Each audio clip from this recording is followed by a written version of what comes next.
Night was falling over the small town of Chandrapur, hidden deep among thick forests in India.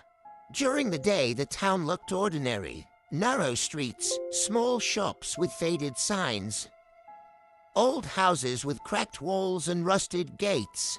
Children ran through dusty alleys, vendors shouted in the market, and the smell of spices drifted through the warm air.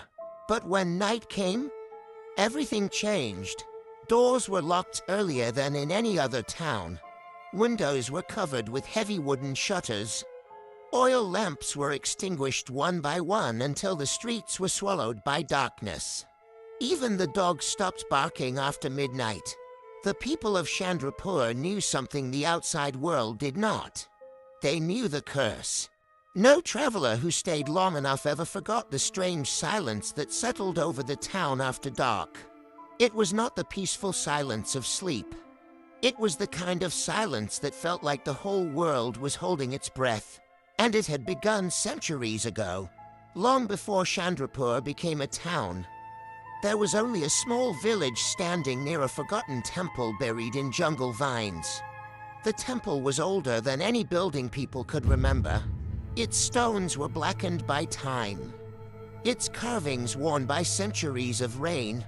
The villagers believed the temple had once been devoted to a powerful spirit of the night. No one remembered the name of that spirit anymore. The old stories had been lost, and the language of the carvings had long been forgotten. But people still felt uneasy when they walked too close to the ruins. Children were warned never to play there. Travelers were told to stay away. And when the wind blew through the jungle at night, the villagers sometimes swore they heard faint whispers drifting from the broken temple walls. Then one day a wandering ascetic arrived in the village. His name was Arjun. He wore dark robes and carried no possessions except a wooden staff and a small leather bag hanging from his belt. His beard was long and black, but it was his eyes that disturbed people the most. They were pale, almost colorless, as if they had stared too long into something that had drained the life from them. At first, the villagers treated him with respect. In those days, holy wanderers were common in India, and people believed such men carried wisdom from distant places.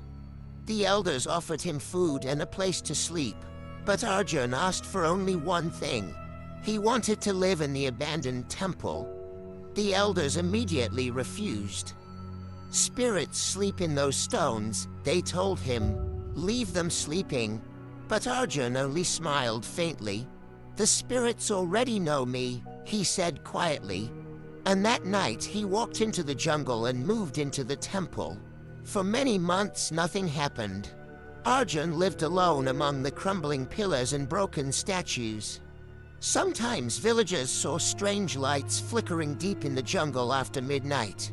Sometimes they heard low chanting carried by the wind, but no one dared to approach.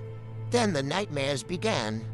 Children woke screaming about a tall shadow standing in their rooms. Farmers claimed they heard whispering voices in the fields at night. Livestock were found dead in the mornings, their bodies twisted in unnatural positions.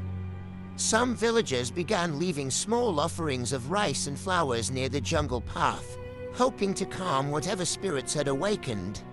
But the strange events only grew worse. The village priest finally decided something was terribly wrong.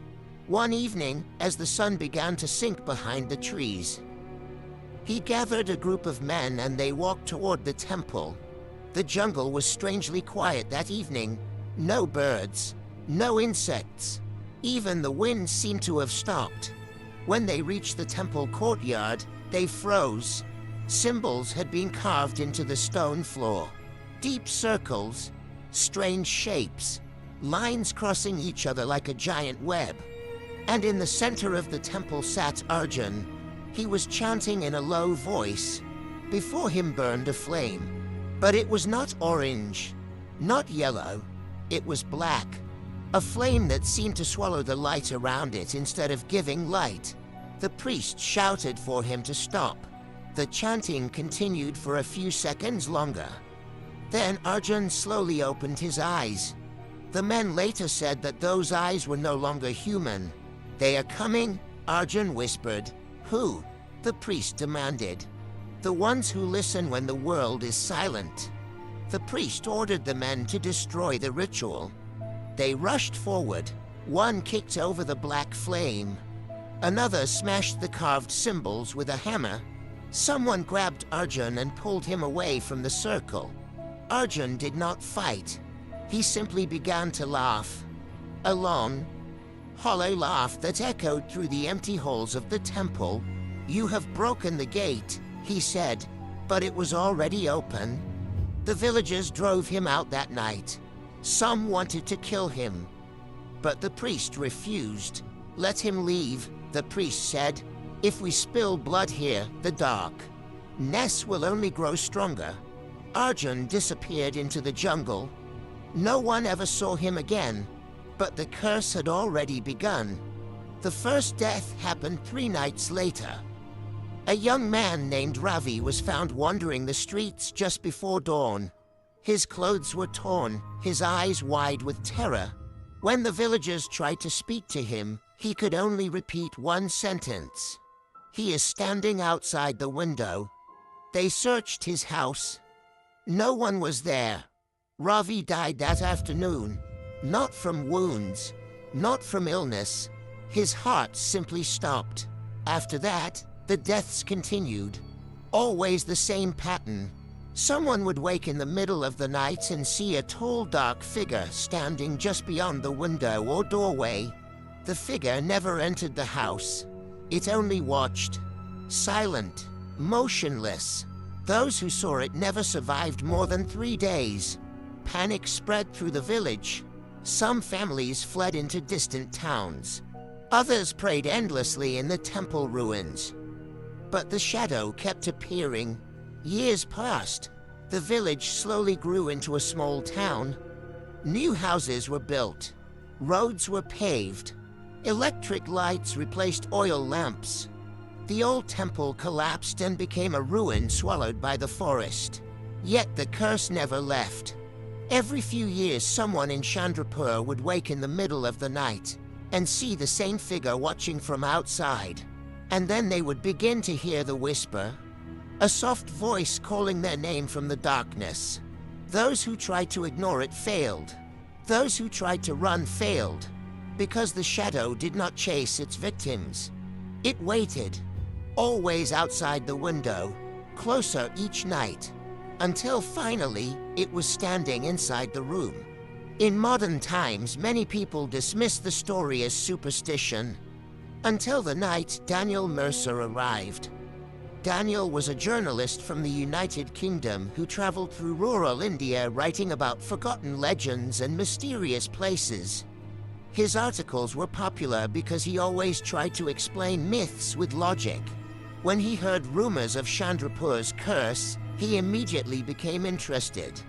The townspeople warned him not to stay overnight. An old shopkeeper even grabbed his arm. "You should leave before dark," the man whispered. Daniel laughed. "Ghost stories are good for newspapers," he said, "but they're not real." He rented a small room in an old house near the edge of town. That night, he wrote in his notebook by lamplight, describing the strange behavior of the villagers. At midnight, the wind died. At 1 in the morning, the town became silent. At 2, Daniel heard something, a soft tapping sound. Tap, tap, tap. He looked toward the window. At first, he saw nothing.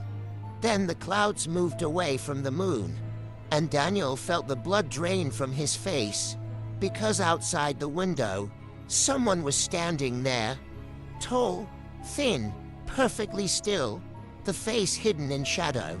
Daniel forced himself to laugh nervously.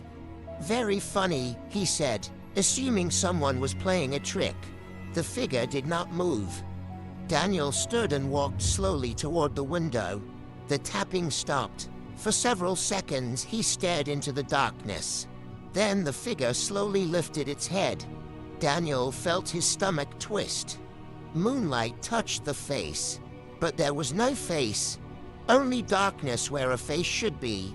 Daniel stumbled backward. The whisper came again. Soft, dry, like leaves scraping across stone. Daniel, his heart began pounding violently.